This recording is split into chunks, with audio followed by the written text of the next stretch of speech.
Thank you very much for joining us for the Job Seeker Nation show. And we love having you. Thank you very much for joining us. If you're in the chat, go ahead and put your comments in. And no, these are not still pictures or a mistake. Yes, we have five of us here this week. And Jack and I decided not to punish you with our pontification, but we decided to share the wealth here. And we have this new group called Job Search Journey. And want to welcome the ladies to the show.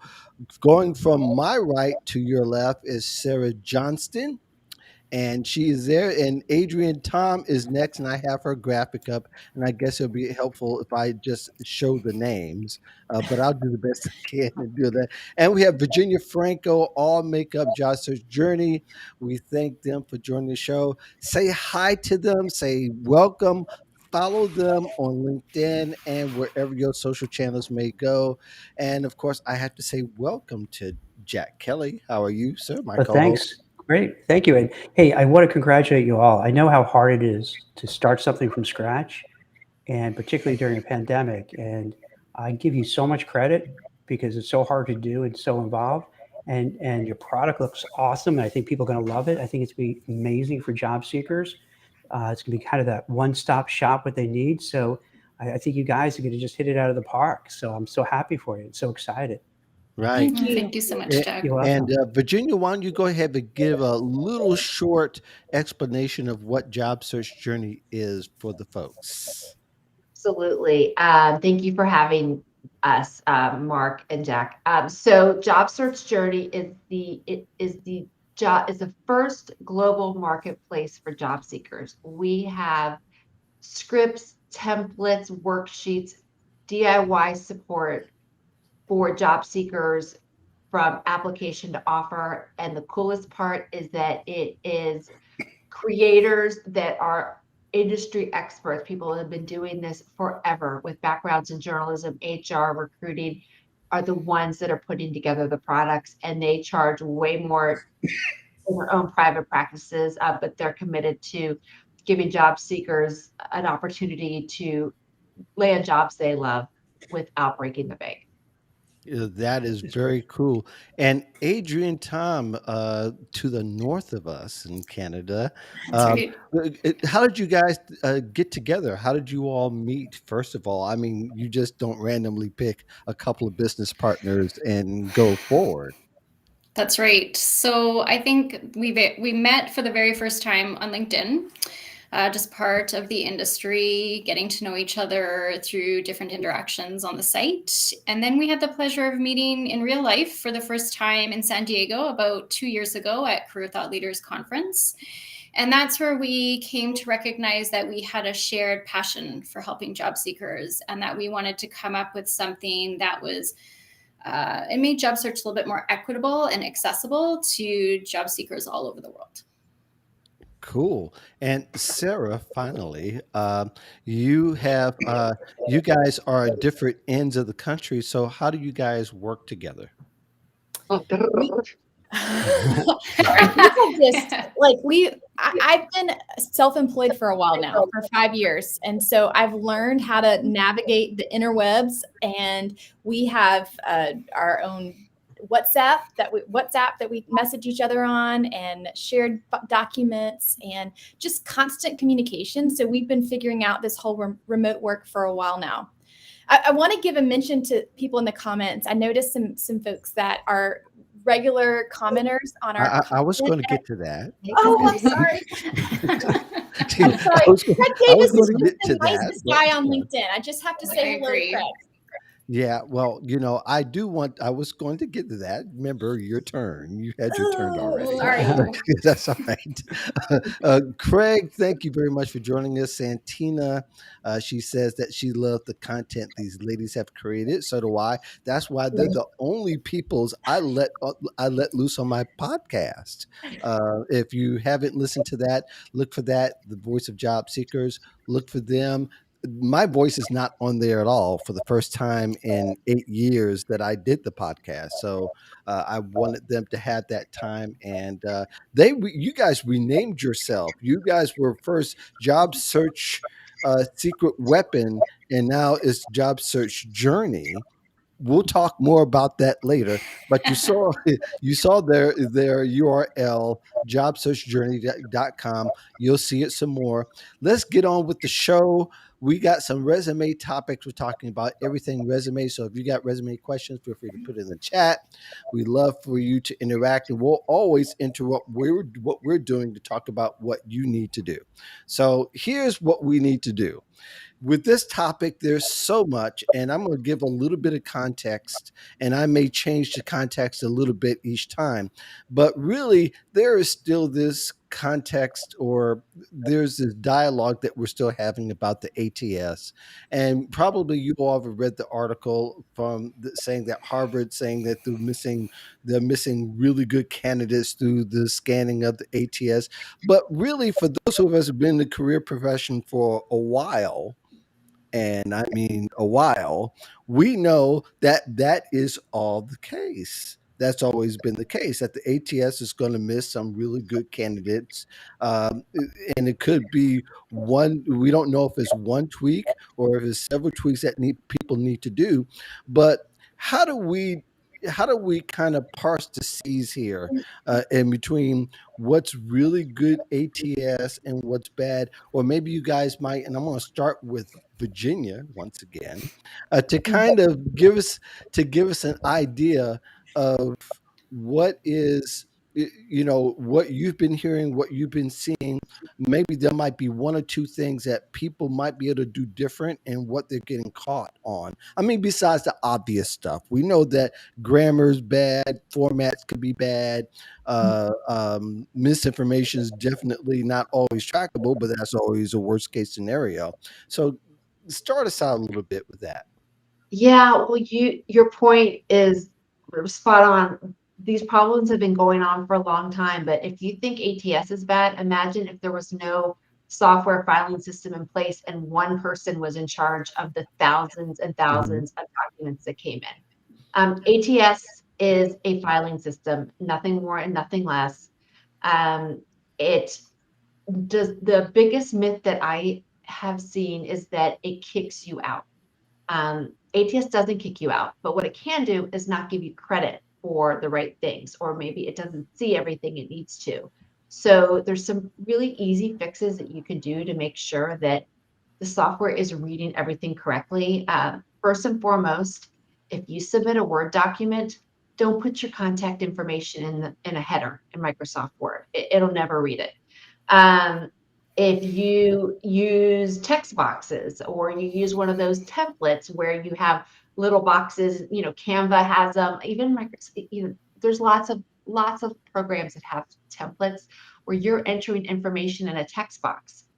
Mhm. Many ATS systems aren't advanced enough to read anything in those text boxes. So um, the ATS will file it away, but there's nothing for it to read. So you've lost a big opportunity.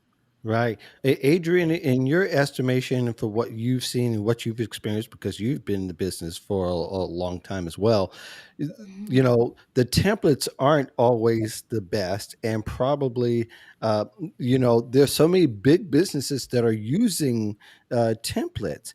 Are any of them really valid or useful in your experience or for what you've seen?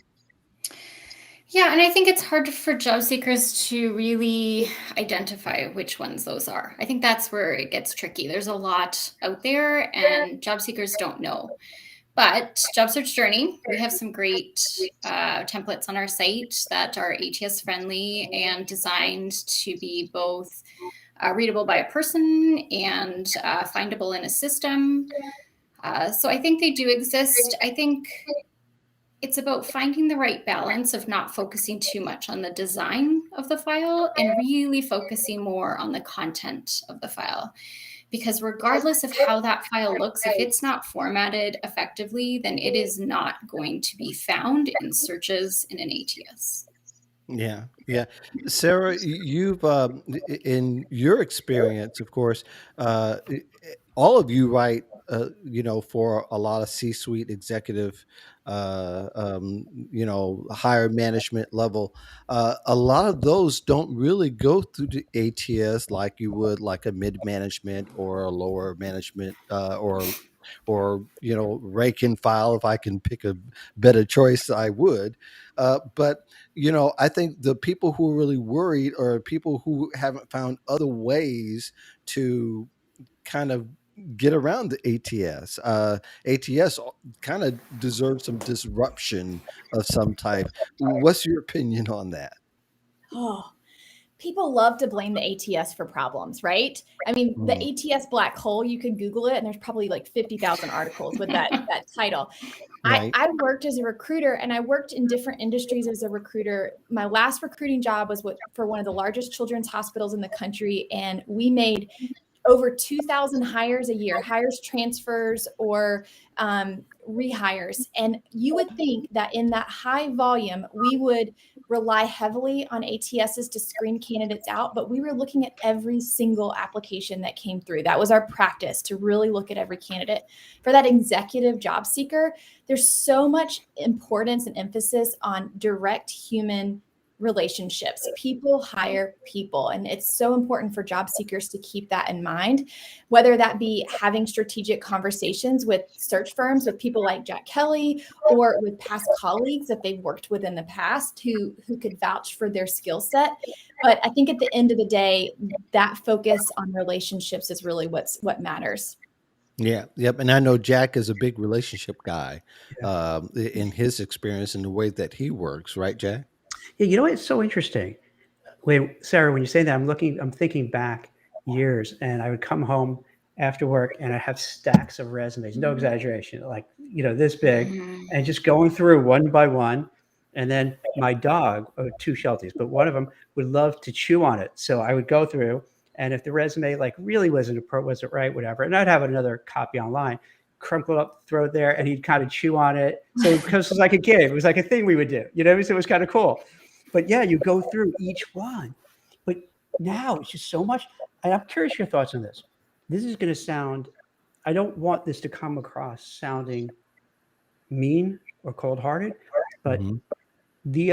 over the weekend, I posted a number of jobs because we're just inundated.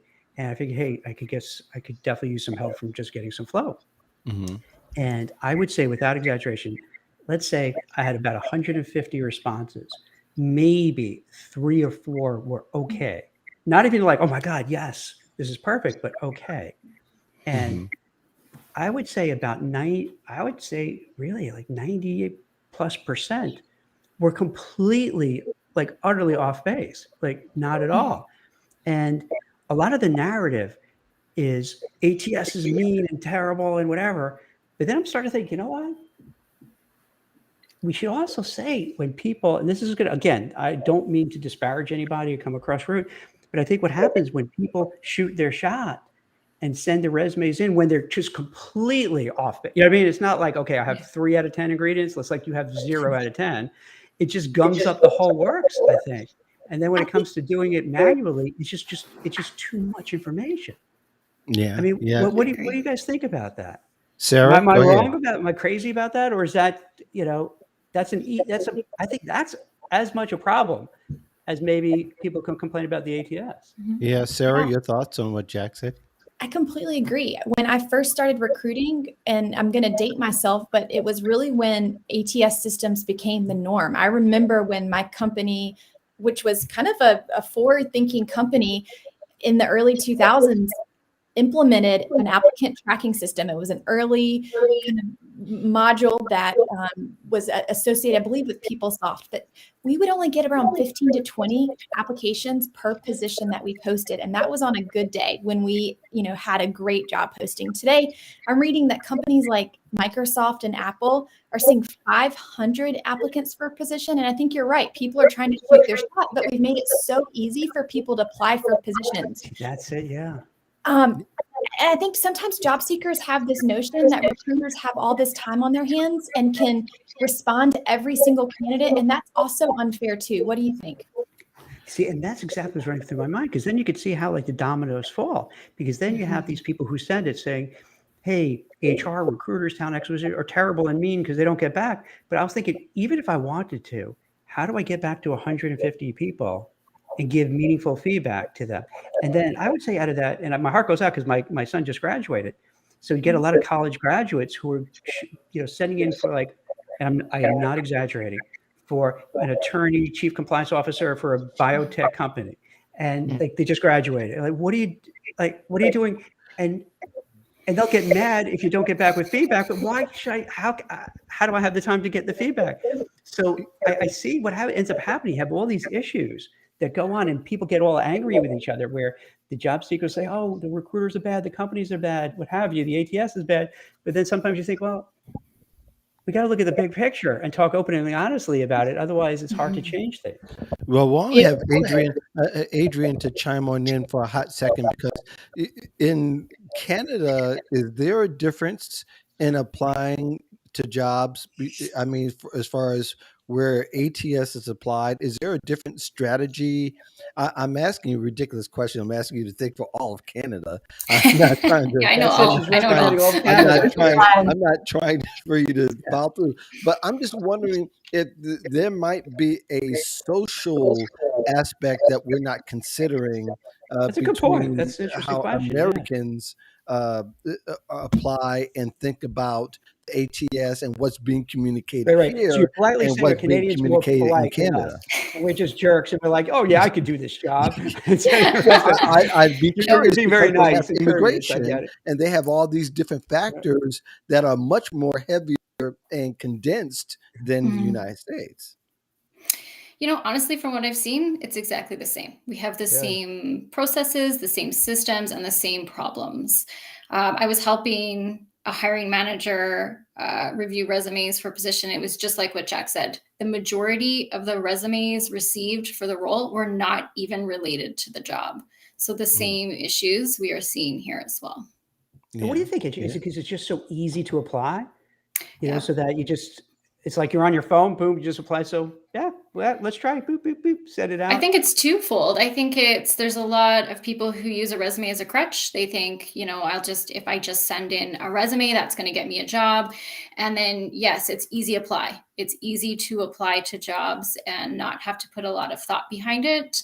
But really, you need to do the complete opposite. You need to diversify your strategy and not just use the resume, and you need to put a lot of thought into the resume in order for it to be effective. I was on Friday's show, the Modern Job Search Checklist, and I made Damien cough because I said, well, if your job search and your resume sucked before the Great Resignation, it's going to suck pretty much after, during, and even after, unless you really make some consideration for the human voice. And people are forgetting that the ATS is run by humans.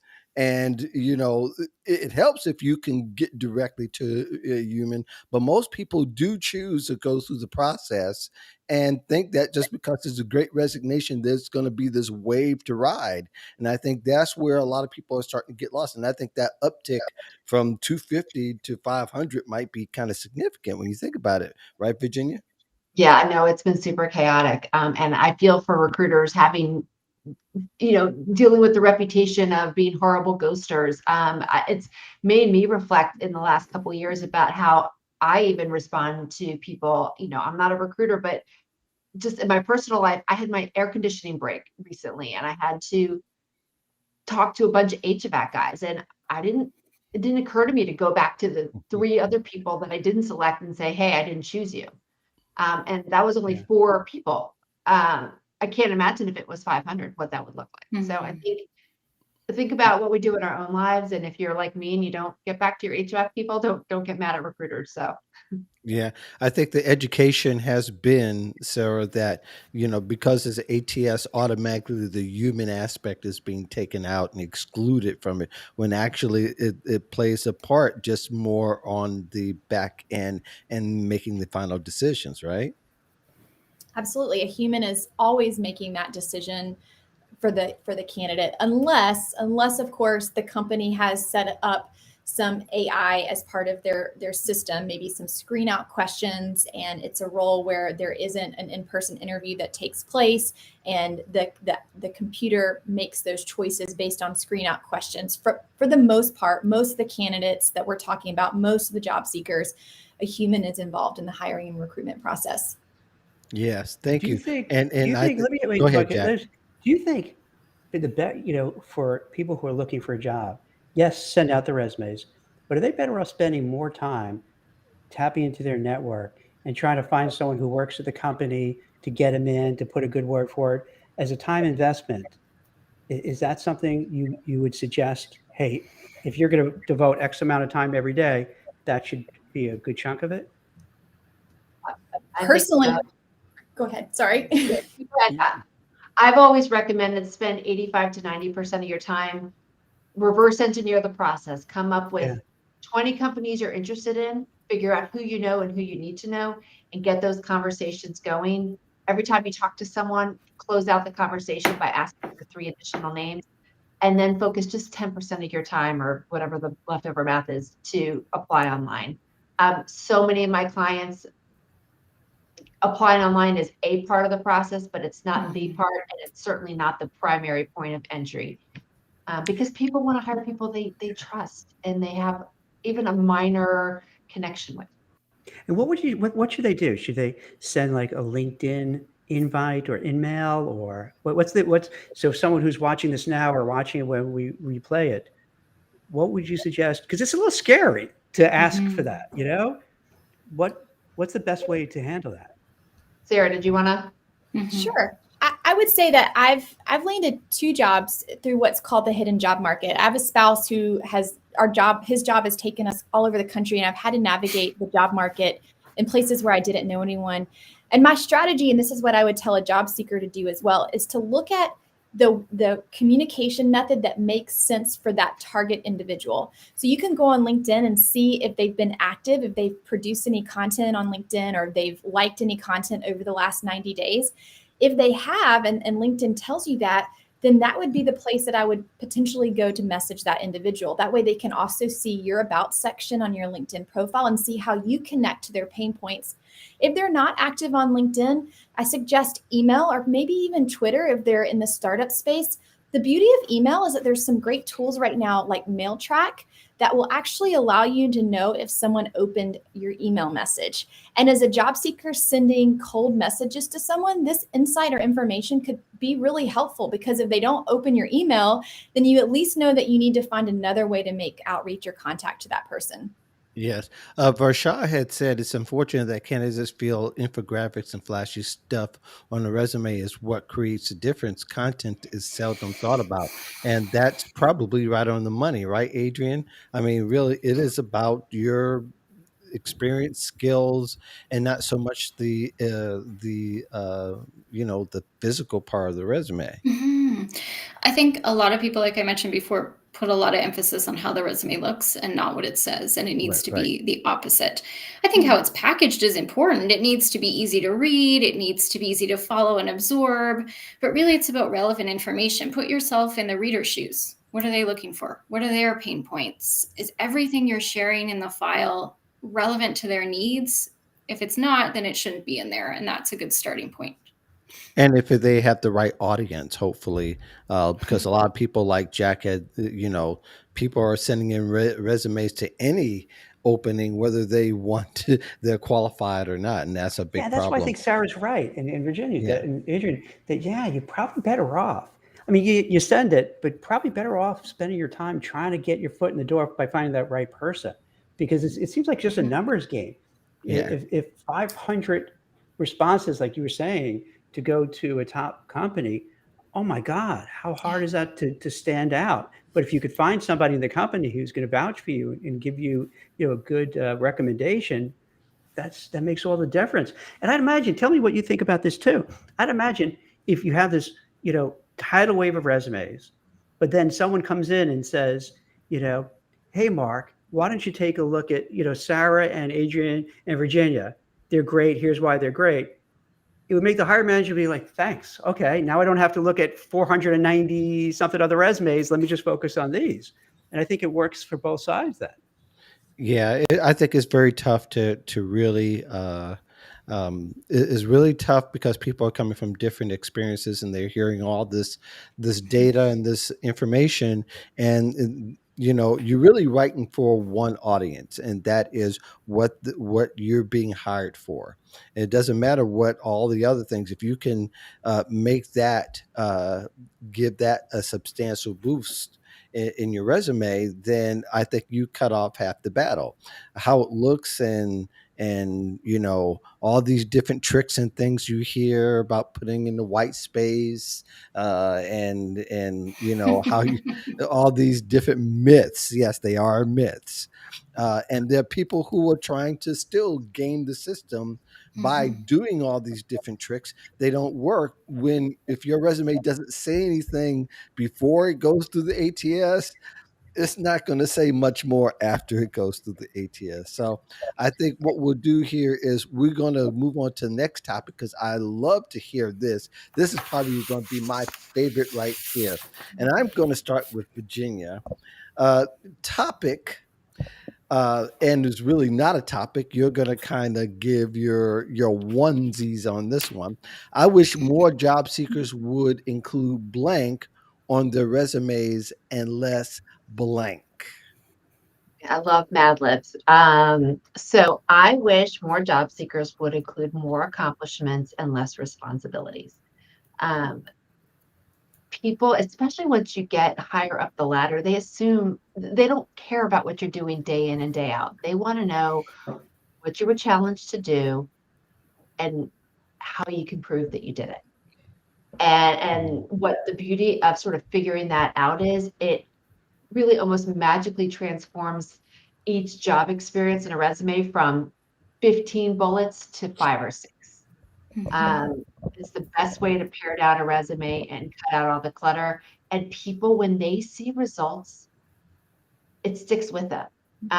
It's also I think, a great way to show that what you do is transferable because so many companies have similar pain points. Everyone wants to save money, everyone wants to grow revenues.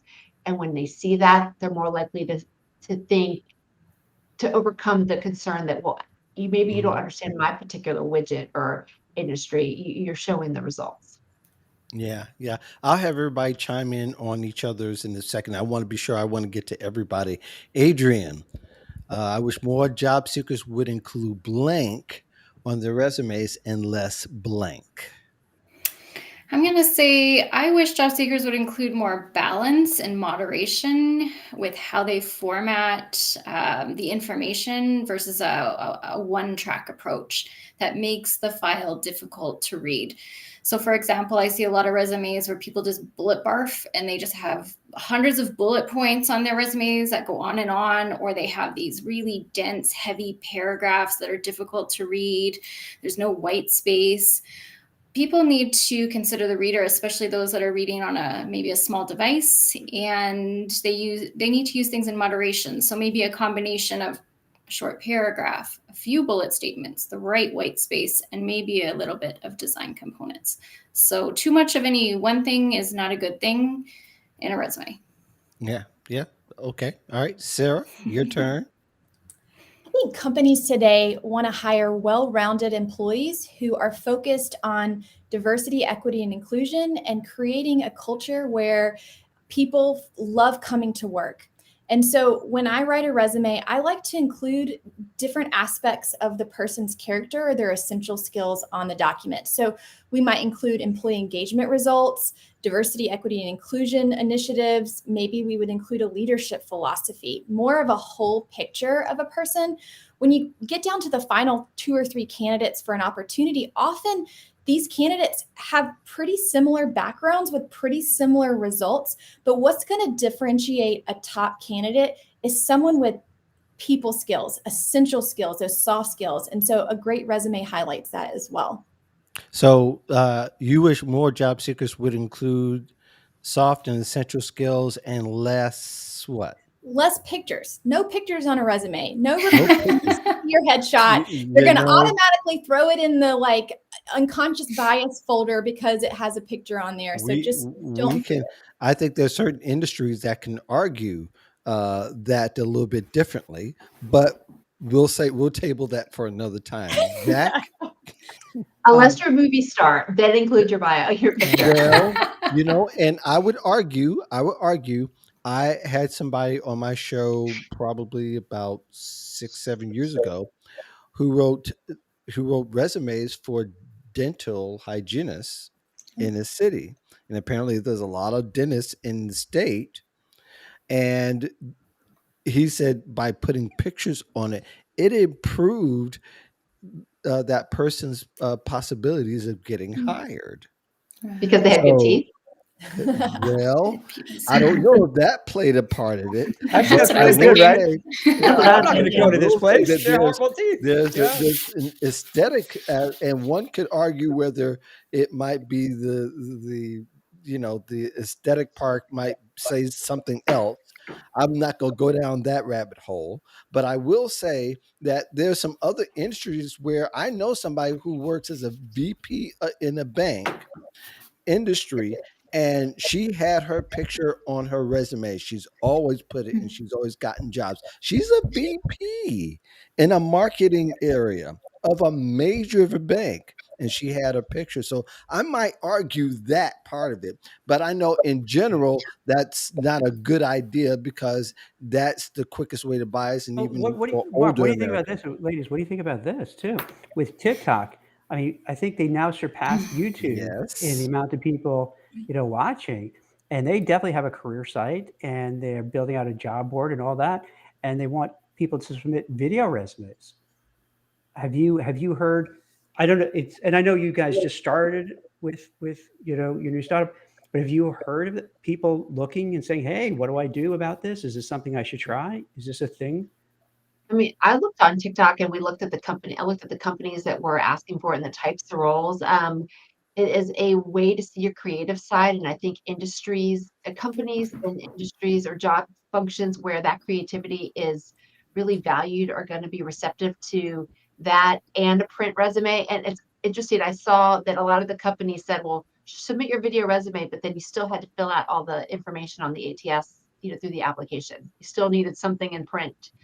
Um, but I, I, I can't imagine a day where Wall Street and an accounting firm is going to want a TikTok video. Could be wrong, but I think that that's going to happen later down the road. But to your point, Mark, I think that things are evolving. And look, everyone, Mhm. if it's funny, resumes don't have your picture, but LinkedIn, you must have your picture. And at some point, maybe that is going to change. But to what Sarah said, companies don't want to get in trouble for being biased, and so they're gonna especially some of the bigger companies, I would imagine, especially when they're doing a mass cattle call of people, they're gonna err on the side of not having pictures. Right. And Virginia, to your point, you think about it about 8, 9 years ago, you probably remember career professionals basically were telling older American or older workers, don't put your picture on your LinkedIn, or don't put your picture on, because then the recruiters will look away very quickly. Well, really, that wasn't necessarily true. And in fact, in some cases, uh, you'll be completely ignored. And again, we hear LinkedIn's algorithm. We don't know whether it's true or not. That there's a mystery that you won't be seen as much as somebody who does have a picture. So all those things factor in. There's a lot of contradictions that we're kind of working with. And Adrienne, how do we kind of parse between the good and the bad? I think that's the trickiest part for job seekers. That's where they struggle. What's quality content? What's not? What do they believe or not believe? So I usually say this. I say job search is different for everyone, and you need to weigh multiple factors and strategies when you're making a decision, regardless of if it's with networking or with writing your resume, if it's putting a picture, not putting a picture, how much time you spend on different activities. do your research, do your due diligence, follow quality sources, and try to put together something that works best for you. That's the best that we can probably say right now. There's just so many different factors. Yeah. Sarah, did you want to add anything to what we've talked about so far as just uh, a job seeker perspective on all these aspects of the Just to business? echo what you guys have already said, there's so much noise, and it can be very overwhelming to navigate. I think following what Adrienne said of find a few voices that you trust and stick to what the advice that they prescribe, but then also think too, what can I do that they're saying to do, but also what can I do that's just a little tweak different. One thing that I like to say is that different is better than better. And as a job seeker, sometimes it's going that extra mile and doing something that maybe your competition isn't doing that sets you apart. And you mentioned, Jack, earlier in this podcast that a lot of the job seekers that you were screening their resumes didn't make a lot of sense for the posting that you were looking at. They didn't have headers. The applications were just very okay. But I'm sure that if a job seeker had taken an extra step and really aligned the resume with your position, maybe had even made direct outreach to you with a really great cover letter or had a personal introduction to you, that candidate would have stood out. So different is better than better in a job search. Yeah, that's a great point, because if someone would just say with a cover note, hey, I'm setting it in for X job. I know it's a reach, but I just want to get on your radar screen. Here's what I want to do. Can you keep an eye out for me? Yeah, I would resonate more with me. Like, oh, okay. Then I say, hey, I respect you giving it a shot, but you're acknowledging that, it was a big reach. And then, yeah, it kind of humanizes the person. So then I realize this person isn't just, I think I saw in one of the comments here, someone saying about spray and pray. So they're not spray and praying. They're, they're just, okay, this is my way to get your attention and say, hey, here I am. So I think you're right. Let me ask, that opens up a door. What else would you suggest to people to stand, like, how can they stand out in a crowd?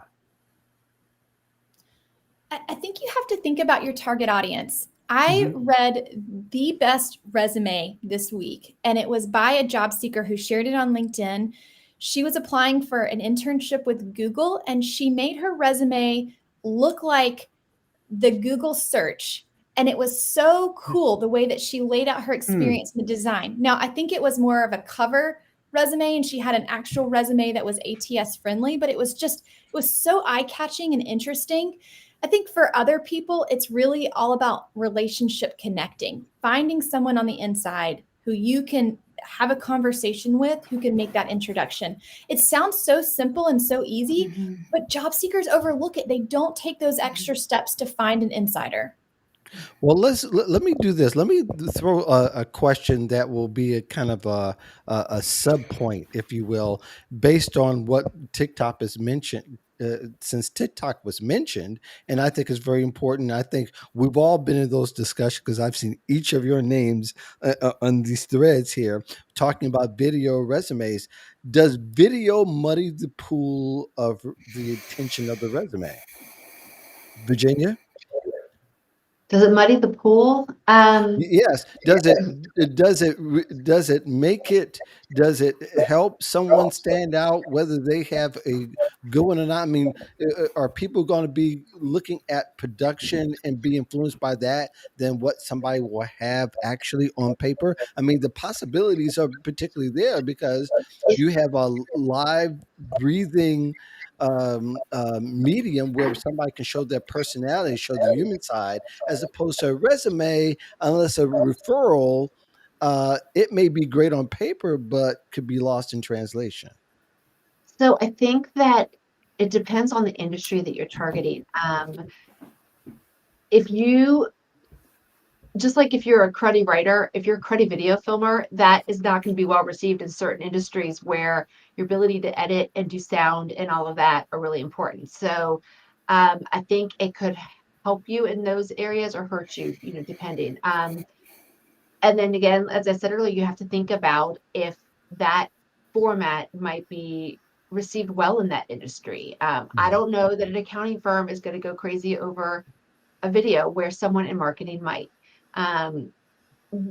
what I would always say is get some consensus. Talk to maybe 5, 7 people in that industry that hire That works. and Yeah, ask I them if like 3 that. of 5 people say, "Yeah, do it," then why not try? If only one of the 5 says, "Yeah," then maybe reconsider it. But I wouldn't, just like I wouldn't put together a really poorly written resume, I wouldn't put together a poorly written video if it was in a field where that sort of skill was really important. Yeah, yeah, I know common sense doesn't always come to the most logical person, and vice versa.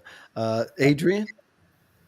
Oh, I could only echo what everyone has said so far. That I feel the same. I think it has to be beneficial, and that's going to come from doing some research, from talking to the right people, from understanding your industry, and knowing your strengths. Like Virginia said, if you're not good at putting a video together, then I wouldn't consider it.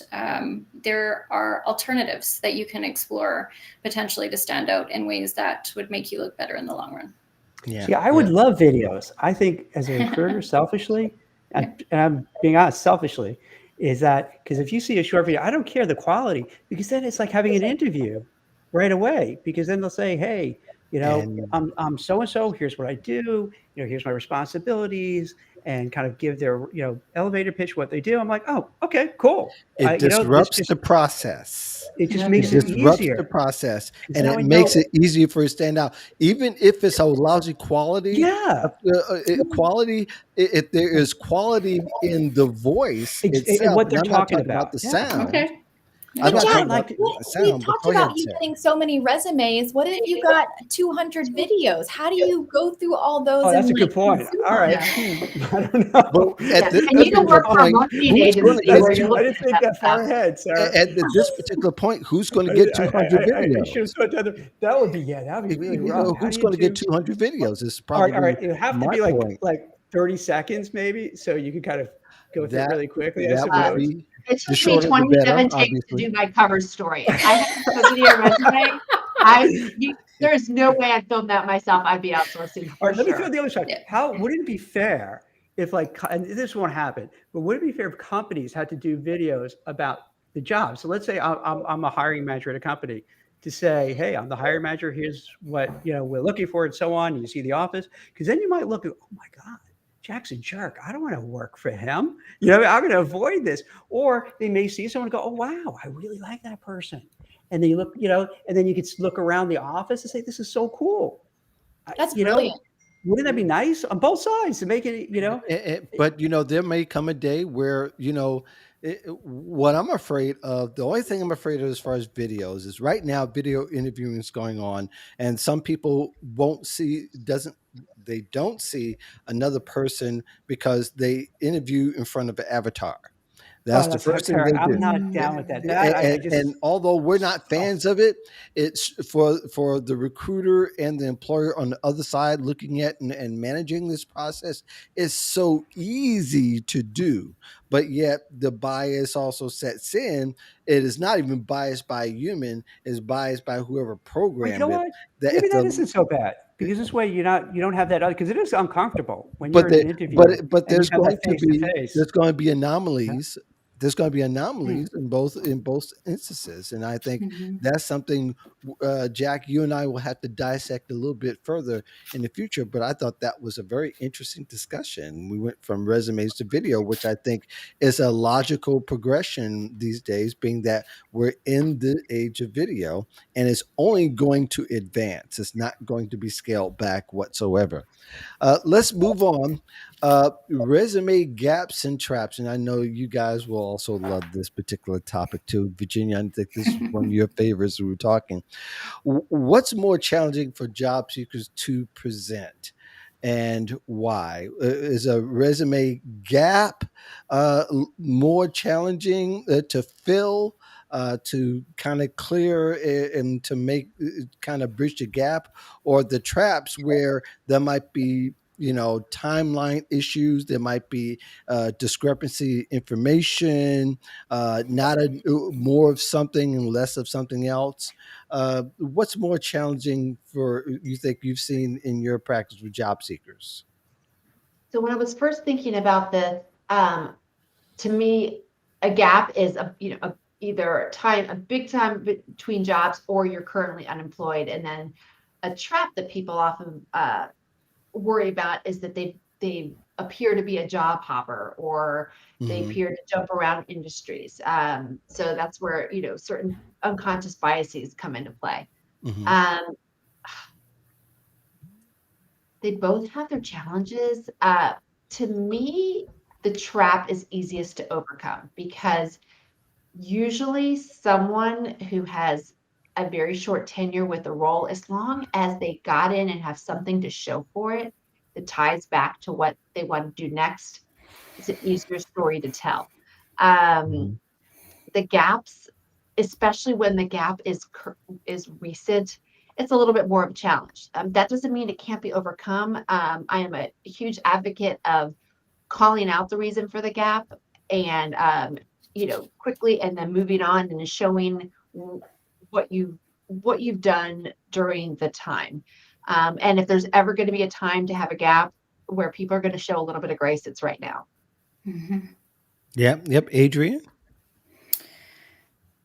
I agree with everything that Virginia said, but I would find the gap a little bit easier to address versus maybe the trap. And the reason is, I was reading an article today in Korn Ferry, which I found through Sarah's newsletter. Thank you, Sarah. People should subscribe.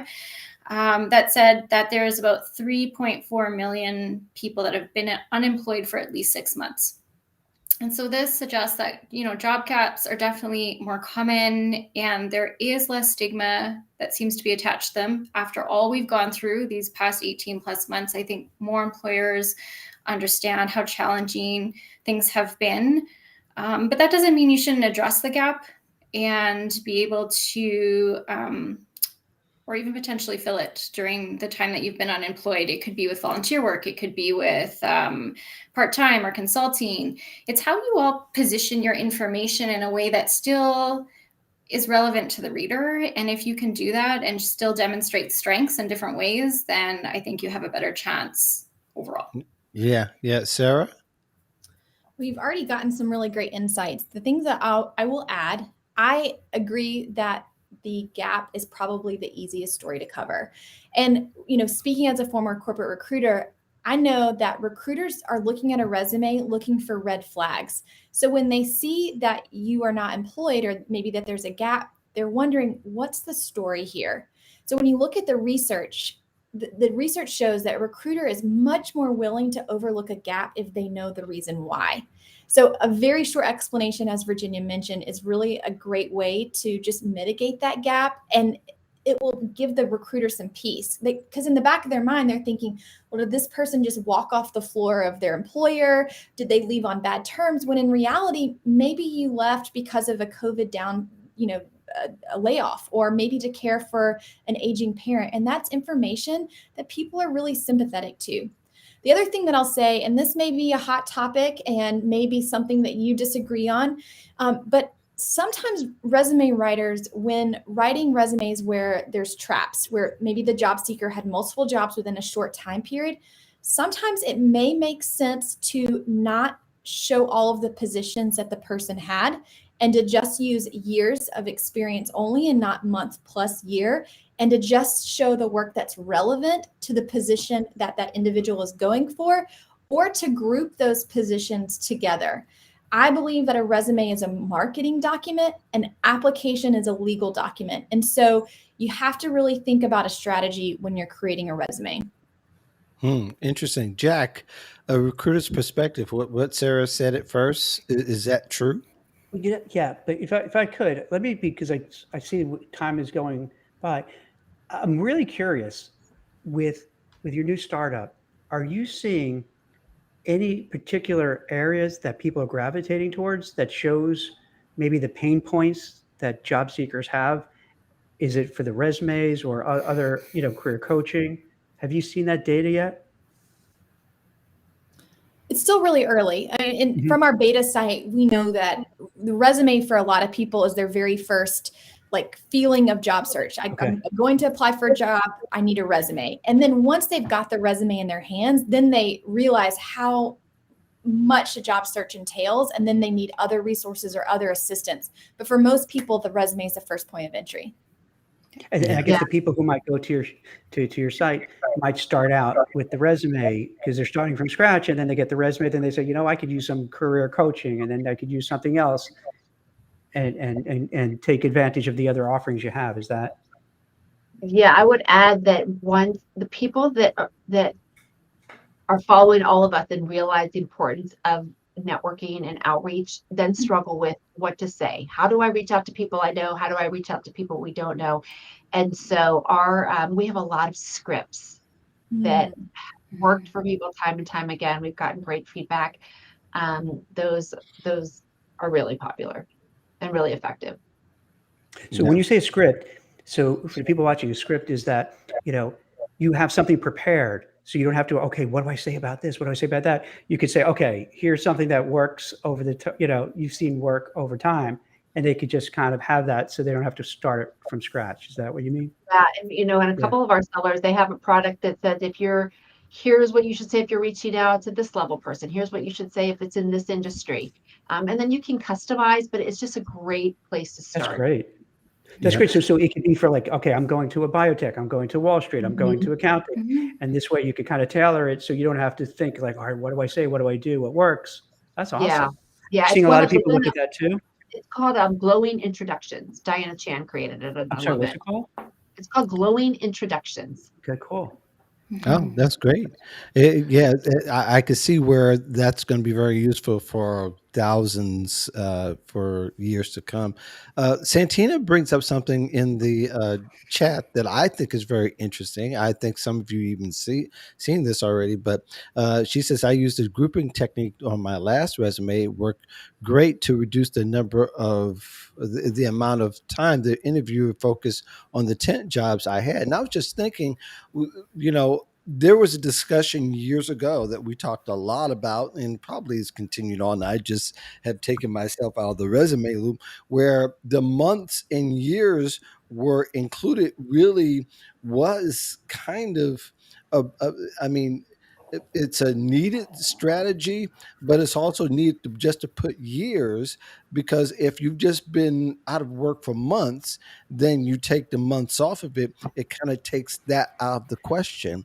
But I think one of the other things I'm concerned about is that if there's more than a year and you show that gap, or there's been several years, let's say you you've been in the marketing for years, you get out of it, and after a couple of years you've been in it and you want to show that you're working, then as far as a block or just how it aesthetically looks, would you put all those series of jobs together and then maybe have a section at the bottom that says additional job experience, and then mitigate the two by filling in those blanks in that section?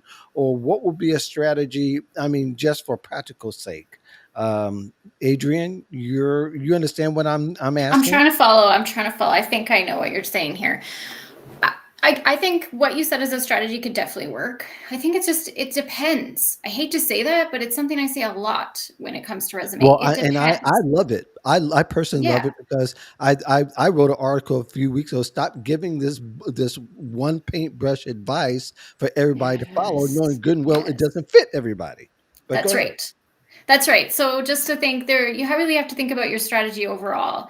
In some circumstances, you might need to put the months. In some circumstances, you might not. In some circumstances, it might make sense to group information and not. It's coming back to the relevancy of the content and how you can position that to your benefit, ultimately.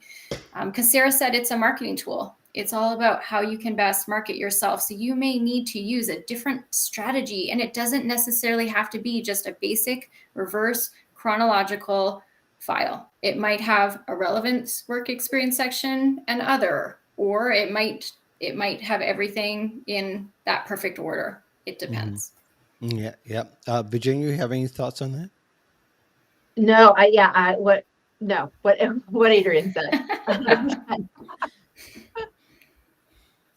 Okay, and Sarah, you sound like you're pretty much in there as well, right? Oh yeah, I couldn't have said it better. Yeah. Okay. All right. Well, we're coming 5 minutes to the hour. I want to thank you ladies again for joining us here, and that's jobsearchjourney.com. So, in your opinion, Sarah, what do you see as the potential future of how job search journey is going to evolve? Whew. Well, You don't I'm a know because I dreamer. just asked. I just, Yeah, I'm a dreamer. And so if I'm going to really paint a picture of what it's going to look like, I want to be able to help thousands or millions of job seekers all over the world find jobs faster. And I look at platforms like Teachers Pay Teachers, where you have lots of amazing contributors making money creating content on the platform. That's what we can be. We can help other career coaches and resume writers who are givers, who often give of their time freely to help job seekers and who kind of get burnt out, just be honest, help them make a little bit of extra side money, creating quality content, creating quality products, while also helping job seekers land amazing jobs and create equity in the job search space. So I really see the sky's the limit and am very excited about our future. Yeah, yeah, and if there's any other now, are you including like white papers and books on that site, or is it just something that people can use and grab quickly and use? We found that for most job seekers, they're looking for something that's applicable, that they can buy at 10 o'clock at night while they're watching Ted Lasso, and then they can plug and play their information and use it to apply for a job online or use it to send out a networking message to someone on LinkedIn. And so, quick to consume, applicable, and easily customizable is what we're really looking to feature. Awesome. Very good, ladies. Thank you very much for joining us. I'm going to start with Jack as we end up here. One thing that you're working on that people need to know about. Well, I'll answer it this way. So, David, I want to just applaud you because I think that's great. I think, Sarah, the way you described it, I could see that scaling really big because, somebody in the UK, someone in Australia, someone in Canada is going to go through the same things. You need a resume, you need to know, how to sell yourself and market yourself and so on. So, yeah, good for you. I think that's great. I think it's a brilliant idea. I think it's going to scale. And the only thing that I ask for you three is that you remember me and Mark. When you guys get rich and famous and all that, so that and you start to get some venture capital, just remember your old friends and don't forget about us. There you go. That's We it. never will. Never. I ride with Jack in front seat on that one. Yeah. Sarah, To the what you got? world. One thing you got going on next? I'm just hunkered down working one-on-one with job seekers. I wish I could tell you something sexy, but I mean, when I'm not working with Job Search Secret Weapon or chasing my children and going to soccer games, my time is one-on-one working with job seekers, helping them land jobs. Good deal. Adrienne, anything that the people need to know about? Yeah, I wish I had something really exciting to share too, but almost 100% of our time this week has been on Job Search Journey, and I'm still working one-on-one with executives on their marketing collateral, and that's what I really love to do, and that's what I'm really excited about moving forward. Virginia? Same as these guys, but I wanted to say that I have lots of kids, and my oldest daughter is in college, and she used some of the scripts, and she just landed a paid internship. Nice. That's Stuff great. works. So Awesome. yeah. Yes. And the name of your podcast, Virginia, so that My people podcast can find is it? the Resume Storyteller podcast. Yes, the Resume Storyteller, which I've been on. You can catch Yes, that you have, episode and so with. has Jack, Yeah, and yeah, and yeah. so has Job Search Journey. I think all But you guys, all of us have been on the podcast, but but our yeah, stuff you works you whether can you find it are there. 18 or 88, and that's to me what is so exciting. Good deal. Well, we do thank you very much for joining us in the chat. We had Santina pretty active. Craig was pretty active. And let's see, there was some of our regulars are missing because of change of time. We're back to our regular time next week. We got a bunch of folks coming up here in the for the month of October, and I forgot to bring my list of folks. So, but we have more guests. And if you're a career pro and you are active on LinkedIn and social networks, And if you feel like you can really help job seekers, we invite you to shoot us a note saying that you're interested. We might put you on the schedule, or we might completely ignore you, but likely we'll consider you. So thank you all for this. We'll be back here 1 p.m. Eastern, 12 o'clock Central next week. As always, Job Seeker Nation, we do thank you. And as far as what I'm working on, it's not really important. Oh, I do need to announce that Friday we won't have a show. The Modern Job Search Checklist will be back next week with Chelsea J on the show. So that's going to be really cool to have. Say hi to Sunal. I don't know if she's still around or not, for Shah. And I think those are all the participants this week. Thank you so much. And we're signing off. Peace in the Valley of Love. We'll see you guys later. Thank you. Thanks.